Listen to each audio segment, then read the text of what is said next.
एक दिन राजा परीक्षित ने एक मुकुट धारण किया।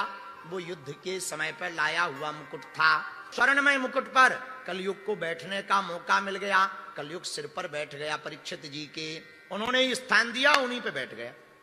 अब फिर क्या, बुरा ना मानना है, ऐसा होता ही है। काऊ को गड्ढा खोदो, खुद गिर जा। फिर क्या, आज तक शिकार खेलने नहीं गए, पहली बार शिकार खेलने परीक्षित जी गए। शिकार तो मिला नहीं, प्यास ऊपर से लग आई। अब पानी दिखा नहीं, तो एक महात्मा की कुटिया देखी, सोचा पानी पी ले में, पर महात्मा जी आंखें बंद किए हुए बैठे हैं। समीक ऋषि, ए बाबा पानी तो पिला दे। तो आंखें बंद करें ध्यान में। परीक्षित जी को लगा कि बाबा का दिमाग खराब है, हम आ गए, सो आंखें बंद करके बैठ गए। और तो कुछ दिखा नहीं, मरा हुआ सांप पड़ा था, वही गले में डाल दिया।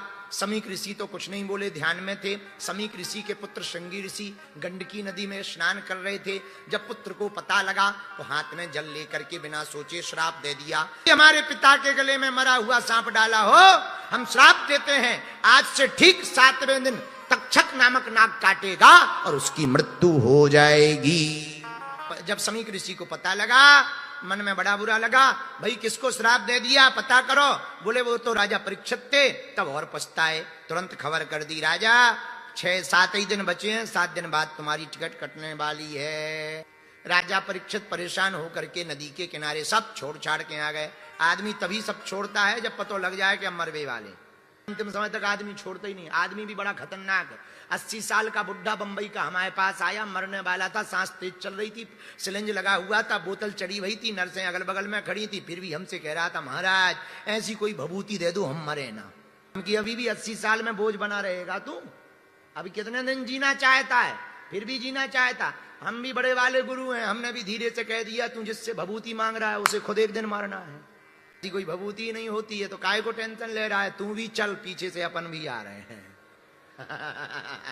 बाद में सही में वो 2 दिन बाद चला गया।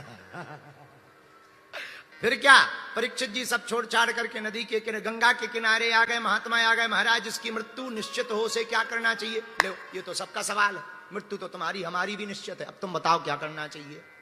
परीक्षित जी भी यही पूछ रहे, क्या करना चाहिए जिसकी मौत निश्चय हो। मरना सबको है, मरना तो है ही है, पर एक बात हम निवेदन करें, एक होती है मृत्यु, एक होती है मृत्यु महोत्सव। पर एक बात बोले, ऐसी जिंदगी जियो मौत भी आए तो वो शर्माए, मैं किस बादशाह को लेने आई हूं। उसको भी लगे कि क्या मस्तराम आदमी है, क्या अलवेला है, अलमस्त है, इसको भी लेने में उसको भी शर्म आ जाए।